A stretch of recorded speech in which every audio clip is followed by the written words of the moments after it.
October 22nd, 2022. Abu Dhabi. Knocked out from Makhachev. On his first attack, Islam Makhachev submits Charles Oliveira to win the title. The moment Charles Oliveira tapped to Islam Makhachev's arm triangle, a promise made 2 years earlier was finally fulfilled. But this wasn't just another title change. This was the crowning of a king who'd been guided by the greatest lightweight champion in UFC history. When Khabib Nurmagomedov announced his retirement in October 2020, he left the MMA world with one final prediction: Islam will be champion. Believe me. At the time, Islam was ranked 6th, coming off just his second UFC finish, still viewed as Khabib's training partner rather than a future champion himself. Today, Islam Makhachev isn't just champion. He holds the record for most consecutive lightweight title defenses with 4, has built the longest active win streak in the division with 15 victories, and has built a case as the most dominant 155-pound fighter the sport has ever seen. This is the story of how a village kid from war-torn Dagestan kept a promise that changed the lightweight division forever. But to understand how Islam became the most feared lightweight on the planet, we need to go back to where it all began. In the remote mountains of Dagestan, legends aren't born. They're forged through suffering, discipline, and a culture that treats combat sports like religion. While the world was obsessed with one undefeated champion from this war-torn region, his childhood neighbor was quietly building something even more dangerous, a legacy that might surpass the original. But here's what makes this story fascinating. Islam didn't just grow up in Khabib Nurmagomedov's shadow. He grew up in Khabib's backyard, literally next door. Same village, same school, same training partners, same father figure coaching them both. And now, Islam might be better than the man who showed him the way. И Ислам в соседнем дворе жил. И мы там на тренировках учились еще в одном школе, в одной школе тренировались, в одном зале. Еще с детства вообще. Сколько, почти 20 лет мы знакомы. Picture this. You're 7 years old, living in one of the most remote villages in Dagestan, where the nearest city feels like a different planet. Your father grows tomatoes and works as a driver. Your mother runs a small cafe, fighting every day just to keep food on the table. This was Islam Makhachev's reality in the village of Burshi, where combat sports weren't just entertainment, they were survival skills. Born October 27, 1991, Islam entered a world where toughness wasn't optional. This is Dagestan, where children learn to wrestle before they can properly walk, where the mountains themselves seem designed to break the weak and strengthen the strong. Islam's introduction to fighting came naturally. At 7 years old, he started training in Taekwondo under Saifullah Magomedov. But like most kids in Dagestan, he didn't stay in one discipline for long. Wrestling, sanda, combat sambo, Islam was absorbing everything, driven by something deeper than just childhood curiosity. Ребят было какое-то понятие, что вот городские типа слабые или что-то такое, и постоянно и часто приходилось. See, Islam's family had moved from the capital city of Makhachev to this remote village, and the local kids saw him as soft, city kid, outsider, easy target. What they didn't realize was that they were creating a monster. Every street fight became a lesson. Every confrontation taught him something new about distance, timing, and most importantly, the mental side of combat. This wasn't organized training with rules and referees. This was raw, unfiltered violence that shaped his understanding of what real fighting looks like. But the most important moment of Islam's childhood happened when he was still just a kid, walking to school in Burshi. That's when he met another boy who'd become more than a training partner, more than a friend, a brother who'd change everything.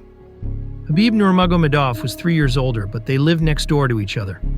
Same dirt roads, same mountain backdrop, same dreams of escape through athletic excellence. But Khabib had something Islam didn't, a father who was already becoming a legend in Dagestani combat sports. But here's where the story gets really interesting. When Islam discovered that Khabib was training with his father, everything changed. У своего отца. Я пришел в зал, увиделся с Хабибом, так можно, тоже буду ходить, и начали где-то. Постоянно конкурировали между собой, боролись, там, занимались вместе, все время друг другу помогали. Abdulmanap Nurmagomedov wasn't just any coach. This was a man who'd served in the Soviet army, who understood discipline at a level that most people can't comprehend. He'd already begun developing a system that would produce world champions, and now he had two promising young boys to work with. The training was unlike anything you'd see in a modern gym. No fancy equipment, no climate control, no safety mats. Just mountains, stones, and an old-school Soviet approach to physical conditioning that bordered on torture. В горах мы качались вот камнями, бегали часто в горы, бывало даже 3 раза в день мы бегали в горы просто. Значит, вот уже это в генах как-то заложено в нас. Огромные каменные глыбы, которые за несколько километров их на спине, на горбу сюда тащили. Здесь там что-то строить, копать, собирать, там сено, ходить тоже скотоводство, это тоже какой-то физический труд. Такие тяжелые условия создают настоящих мужчин. But Abdulmanap's vision went beyond just physical conditioning. He was building champions from the ground up, teaching them not just how to fight, but how to think, how to strategize, how to handle pressure that most people never experience. Islam absorbed everything. Wrestling techniques that had been passed down through generations of Dagestani fighters. Combat sambo skills that would give him an edge over every future opponent. But most importantly, he learned the mental approach that would make him virtually unbeatable. While Khabib was the star student, the one everyone talked about, Islam was the quiet assassin. Working just as hard, learning just as fast, but doing it all without the attention and expectations that came with being Abdulmanap's son. This dynamic would define Islam's entire career. Always in someone's shadow, always having to prove he was more than just Khabib's training partner. By his teenage years, Islam was already showing the skills that would one day make him a world champion. His amateur wrestling record was ridiculous. He was beating grown men when he was still in high school. Dynasty, sparring партнер Islam Makhachev, который готовится на мир по боевому самбо. Также у нас готовятся два однокурсника, это Делегаев, Ахмадшеев и Суханова. Вот с ними работаем утром, вечером, смотрим, одновременно готовим их на чемпионат мира и сам, как видите, In 2014, Islam won the Russian National Combat Sambo Championship at 74 kilograms. This wasn't just a national title, this was qualification for the World Championships, the biggest stage in the sport. Then came the news that almost ended everything before it really began. Doctors discovered a heart condition that required immediate treatment. The World Championships were off the table. For a moment, it looked like Islam's dreams might be over before they'd really started. But if you know anything about Dagestani fighters, you know they don't quit. Существовали какие-то медицинские проблемы? Да, у меня существовали проблемы. Я даже выиграл вот по комитетовской версии боевой самбо чемпионат России и должен был ехать на чемпионат мира в Японию. Прошел со всеми ребятами сбор в Подмосковье и уже вылетали через 5-6 дней должен был вылететь на чемпионат мира в Японию. И за буквально неделю где-то меня поставили в курс, что вот так у тебя есть проблемы с сердцем, и мы не можем тебя отправить. Хотя эту проблему я выиграл чемпионат России где-то в начале года, в феврале, а мир должен был быть в ноябре.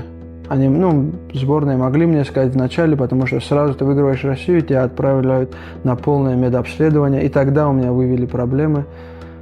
Может, кому-то так выгодно было сказать мне это прямо перед чемпионатом мира, что я не мог ничего исправить. И вот так меня сняли с чемпионата мира. Я уже начал более узнавать о своей проблеме. И мне попался врач очень хороший.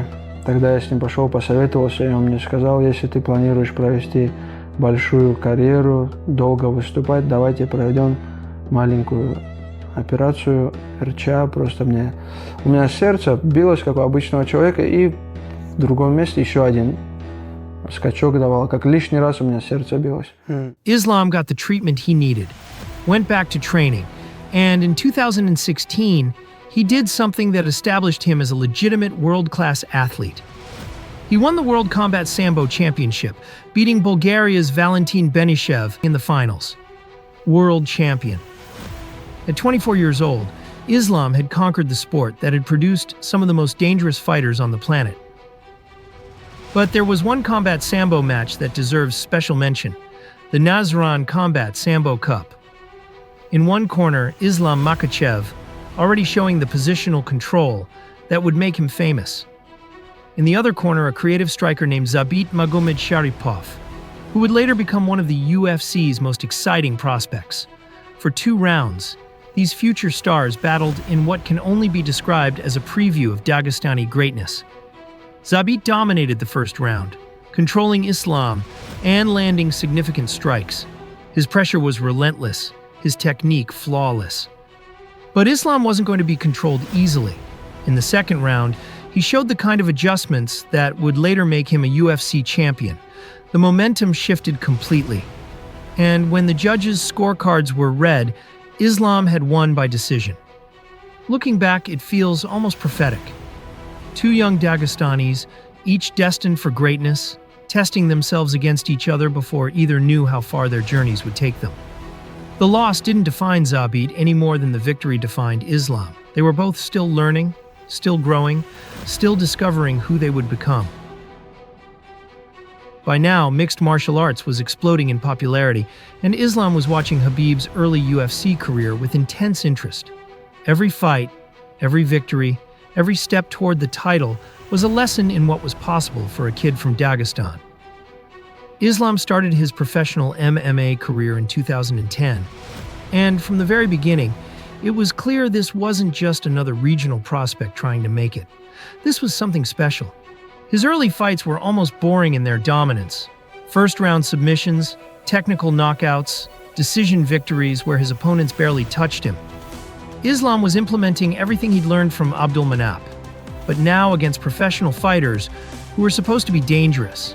By the time the UFC came calling in 2014, Islam had a record that was almost too perfect to believe. But more importantly, he had the endorsement of the most respected coach in Dagestan and a training partner who was rapidly becoming the most talked-about fighter in the world. The UFC contract was a 4-fight deal. Standard for prospects, but Islam wasn't thinking like a prospect. He was thinking like a future champion. His debut was scheduled for May 23, 2015, at UFC 187 against Leo Kuntz. For most fighters, a UFC debut is about survival. Get through your first fight, learn the lessons, build from there. Islam had different plans. 2 minutes and 38 seconds into the second round, Kuntz tapped out to a rear-naked choke. Clean, technical, dominant, the kind of debut that makes UFC executives start calculating title timeline projections. All these guys from top 10, nobody wanna fight now. Do you think that's because they're scared of you? Yes, of course. I think they're just scared. But here's where Islam's story takes a turn that reveals everything about his character. Because 5 months later, at UFC 192, Islam faced a reality check that would have broken most prospects. Adriano Martins was supposed to be a stepping stone. A veteran brought in to give Islam some rounds, test his chin a little bit, maybe expose some holes in his game that could be fixed in training camp. 1 minute and 46 seconds into the first round, thought you knew about a fighter's potential. Я согласился с Хавьером Мендезом идти в обмен, когда дрался Ислам Макхачев. Подошел Ислам, может быть, я пойду в обмен, буду рисковать. Я сказал, отдай первый раунд, в крайнем случае. Но ни в коем случае нельзя идти в обмен. На что Хавьер сказал, Ислам готов, дай ему это сделать. Я махнул головой, не соглашался. И в течение недели они уговаривали. Я написал в своем дневнике и заставил написать обоих. Я не был согласен с этим планом. На тот момент я был молодой, голодный, много работал со всеми, с хорошими бойцами работал тоже в зале. Просто думал, что вот не пойдет стойки, смогу бороться. Не смогу даже кого-то повалить, буду пробовать, пока тот не устанет, смогу загнать, что я лучше дышу. И вот это и погубило, наверное, сыграло злую шутку, что я просто шел вперед. But here's what separated Islam from every other prospect who just had their dreams crushed. Instead of making excuses or talking about lucky shots, he was fascinated by what had happened. How had Martin set up the knockout? What had Islam missed in his defensive positioning? What could he learn from this? That curiosity about failure would become one of his greatest strengths. But first, he had to deal with something that almost ended his career before it really began. In April 2016, Islam was scheduled to face Drew Dober. The training camp had gone perfectly. The weight cut was on track, and Islam was ready to get back to winning. Then, after the weigh-ins, the UFC made an announcement that sent shockwaves through the MMA world. Islam Makhachev had failed an out-of-competition drug test. He tested positive for meldonium, a banned substance that had been making headlines in combat sports. The fight was canceled. Islam's reputation was in tatters. For a moment, it looked like the kid from Dagestan might never get another chance to prove himself in the octagon. But here's the thing about meldonium. It was a medication that had been legal for years before being added to the banned list. Athletes from Eastern Europe, including many from Dagestan, had been using it for legitimate medical purposes. The timing of the ban caught many fighters off guard. Islam served his suspension, accepted responsibility, and went back to work. Потом, когда начались у меня проблемы с мельдониями, и у меня был весь список этих документов, вот такая пачка, там, вся история болезни, как я все медобследования проходил. И вот, когда меня поймали на мельдоне, и я брату быстро позвонил, скинь мне все мои документы, все надо отсканировать и мне отправить. Брат сказал, хорошо, и оставил эти все документы на столе просто дома. И мама посмотрела, что за документы, и всю ночь там изучала эти все документы, и потом звонит с такими эмоциями, ты что, ты провел эту операцию, никому ничего не сказал, короче. Я там пытался объяснить, что это мелочь, но родителям не объяснишь. Ну да. Мельдоний был в том случае для восстановления, да, уже сердца? Мельдоний, да, мне прописано было это врачом тоже. И в то время у нас на сборах все сборные России получали, как спортивное питание нам выделяли по самбо на сборах, вот каждому спортсмену там 10 медикаментов каких-то, там всякие аптечные витамины, аскорбинки. Да, аптечные витамины, и все принимали. А потом оказалось, что это держится 6-7 месяцев в организме, а я никогда не принимал мельдоний там курсом каким-то. Просто мог пойти, в шкафу увидел пачку, там поел таблетку и все. Ну, кто знает, что это такое, что такое мелдонат, все поймут, что это самая натуральная аскорбинка просто для сердца. 8 years later, Jeff Nowitzki, the senior vice president of USADA, cleared Islam of any wrongdoing. Jeff Nowitzki, Senior Vice President of Anti-Doping Compliance with the UFC. We're here today to recognize Islam Makhachev for 50-time perfect test history under our anti-doping program. This is something that we started. Islam did have an issue back in 2016 and actually talked with him and his team last week and said, I think we need to bring this up, and they agreed. He was getting ready to fight Drew Dober and tested positive for a substance called meldonium. After the fact, he was able to provide evidence that he used it when you were allowed to use it. A little bit of the backstory there is in 2016, USADA, who ran our program, put it on our prohibited list. Before that, you were allowed to use it. He had a medical procedure back in 2014, submitted documents that he used it under that, and ultimately he was cleared by USADA. But in my opinion, one of the greatest colossal mistakes in anti-doping. It affected not only Islam, but several other UFC athletes and hundreds of other amateur Olympic athletes, and that's something that just cannot happen. That's something that you can carry forward with you in your reputation forever. So I'm here today to say that Islam absolutely did nothing wrong. This mistake was on the anti-doping authority, not him, and very important to note that. When he returned in September 2016 against Chris Wade, Islam looked like a completely... It wasn't just the victory that impressed people. It was how he looked winning it. Gone was the young prospect who might make mistakes. This was a seasoned professional who learned from adversity and come back stronger. The next few years became a masterclass in systematic improvement.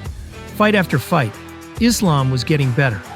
Not dramatically, not in ways that grabbed headlines, but in the subtle improvements that separate good fighters from great ones. January 2018, Gleison Tibau knocked out in 57 seconds. Tibau was a veteran who tested some of the best lightweights in the world. Islam made him look like an amateur. July 2018, Kyan Johnson submitted via armbar. 4 minutes and 43 seconds of technical domination.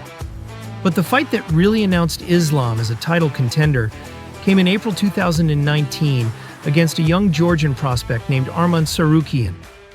This was Tsarukyan's UFC debut. But he was no ordinary newcomer. This kid had serious skills, serious athleticism, and absolutely no fear of the moment. For 3 rounds, he gave Islam one of the toughest fights of his career. Islam went on to win a unanimous victory, but more importantly, he proved he could handle elite-level pressure when the level was highest. By 2021, Islam was on an 8-fight winning streak and starting to get mentioned in the same breath as the division's elite. But he was also dealing with something that every great fighter faces: the pressure of expectations. Khabib had just retired as the undefeated lightweight champion, and suddenly everyone was looking for the next Dagestani to carry the torch. The comparisons were inevitable. Islam, some people talk about, it's not fair that everyone puts pressure on you to be the next Khabib. I want to ask you, what do you think about that? Do you like that people keep saying that, or do you like, he's Khabib, I'm Islam, let me have my own career? If somebody say I'm like Islam, like almost same like Khabib, I agree with this.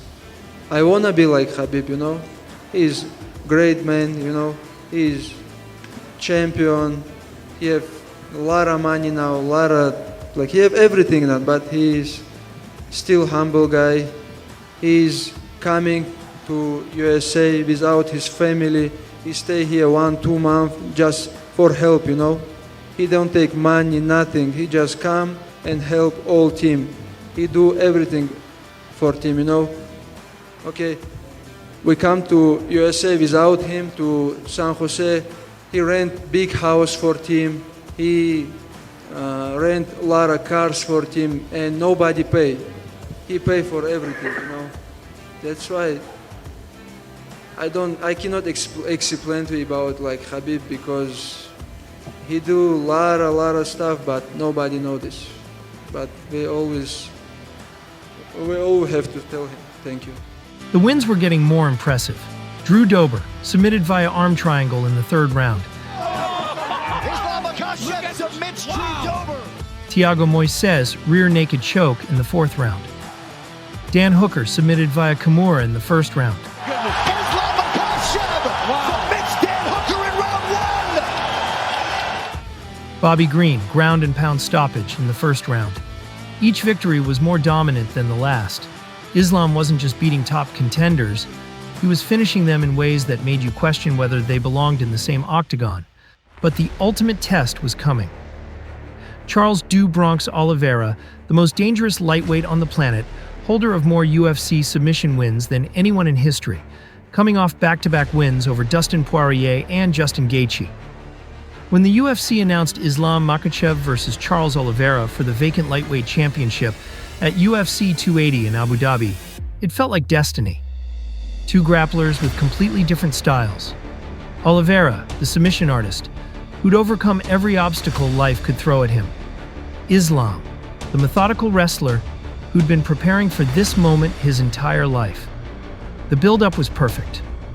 2 men at the absolute peak of their powers, both hungry for the title that would validate everything they'd worked for. Sei que eu vou sair de lá como campeão. October 22nd, 2022, the Etihad Arena in Abu Dhabi. Thanks. Don't forget about the takedown. Remember, number one plan.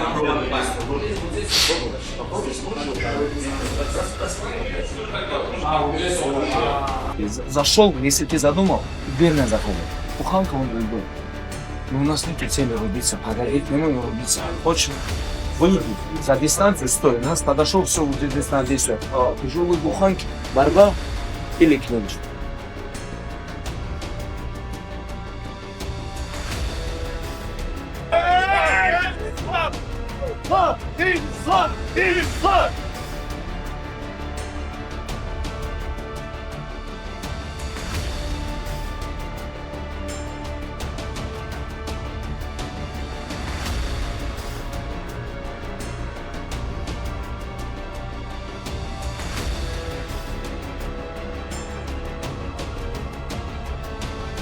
In the corner sat Khabib, no longer the champion, but now the mentor, watching his childhood friend chase the same dream he'd already achieved. For 1 round, it was competitive.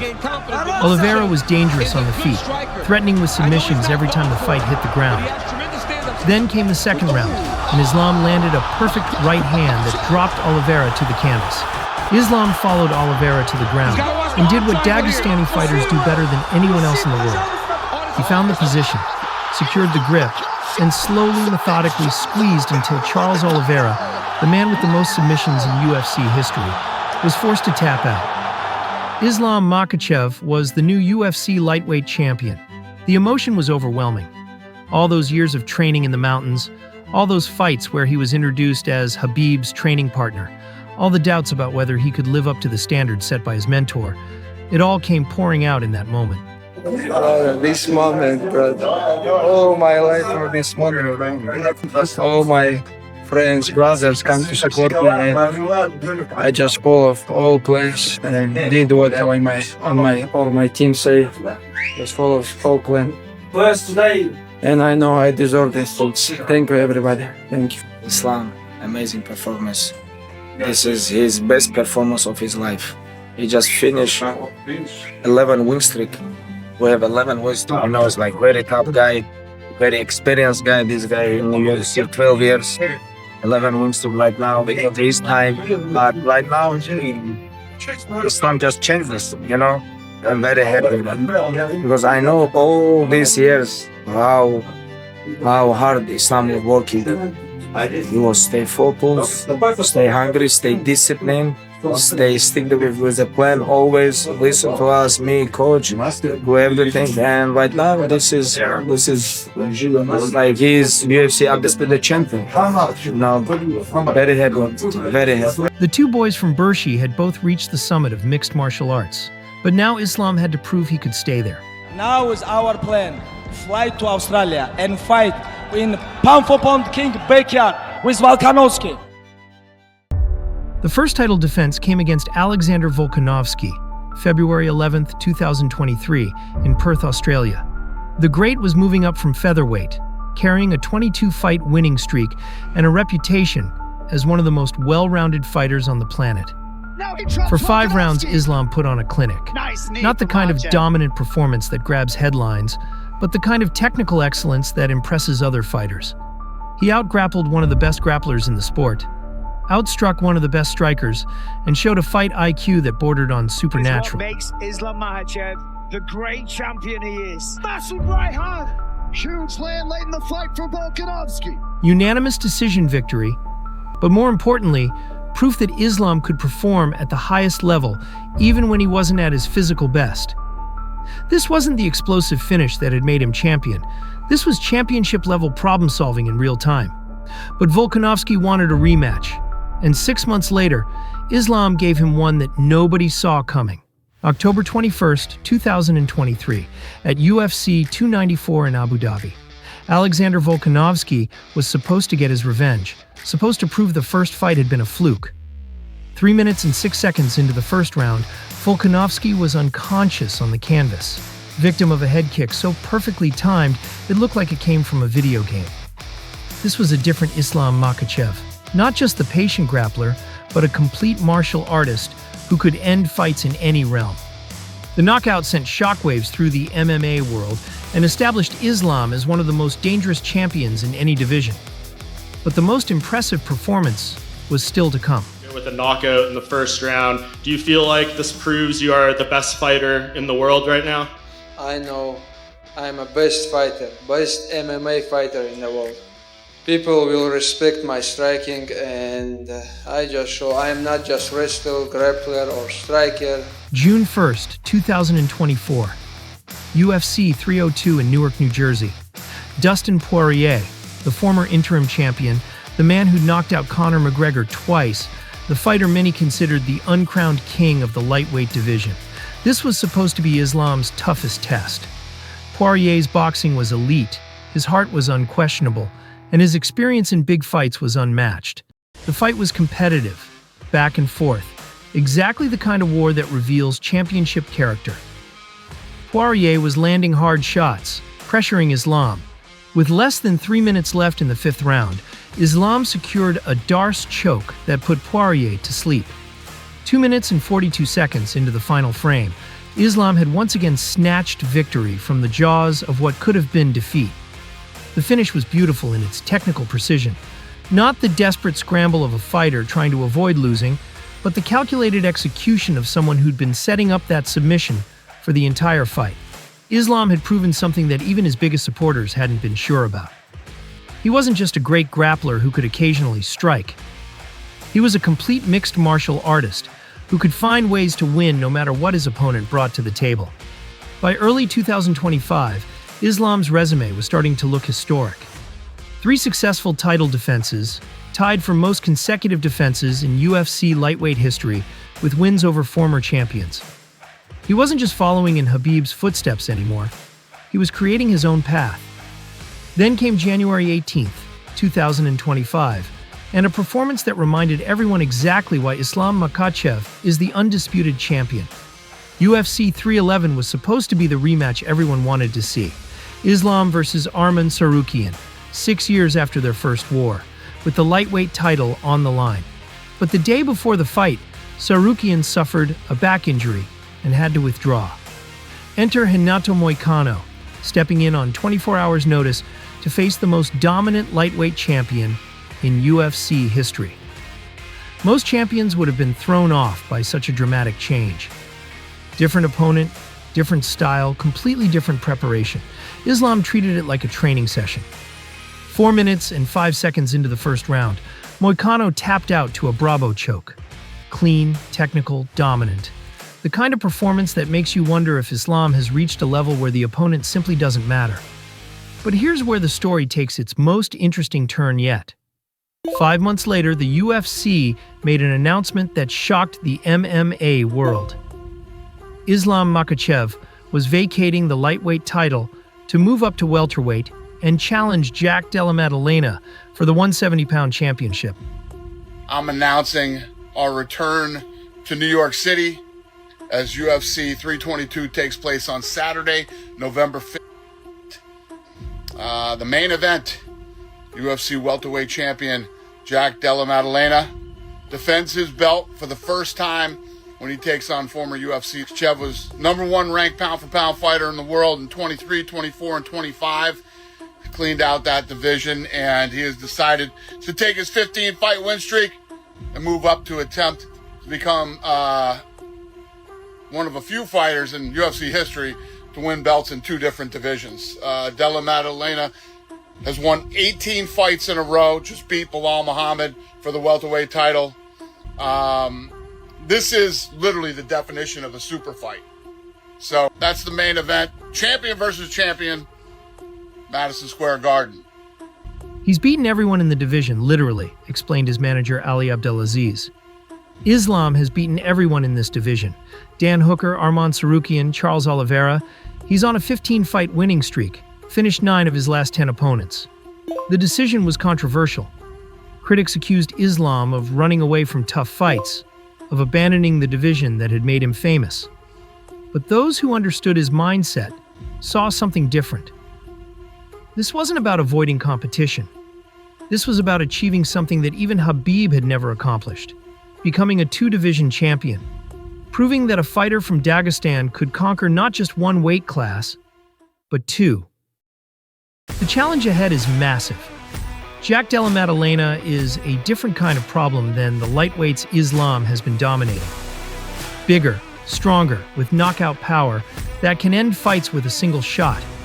The fight is scheduled for later this year, and the stakes couldn't be higher. Win, and Islam cements himself as one of the greatest fighters of all time. Lose, and he faces the uncomfortable possibility of having to work his way back to a title shot in either division. But if there's one thing Islam Makhachev has proven throughout his career, it's that betting against him is usually a mistake. From that 7-year-old kid getting picked on by village bullies to the most dominant lightweight champion in UFC history, Islam's journey has been defined by quiet excellence, methodical improvement, and an unshakable belief in his own abilities. He's 27-1 as a professional and holds the record for most consecutive lightweight title defenses, most finishes in lightweight title fights, and has done it all while maintaining the humble, respectful demeanor that makes him beloved in his home region. The boy who once asked if he could train with Khabib's father has become a legend in his own right.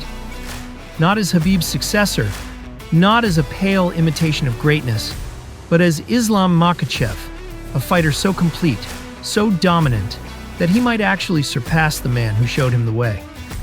Whether he becomes a two-division champion or not, Islam Makhachev has already achieved something remarkable.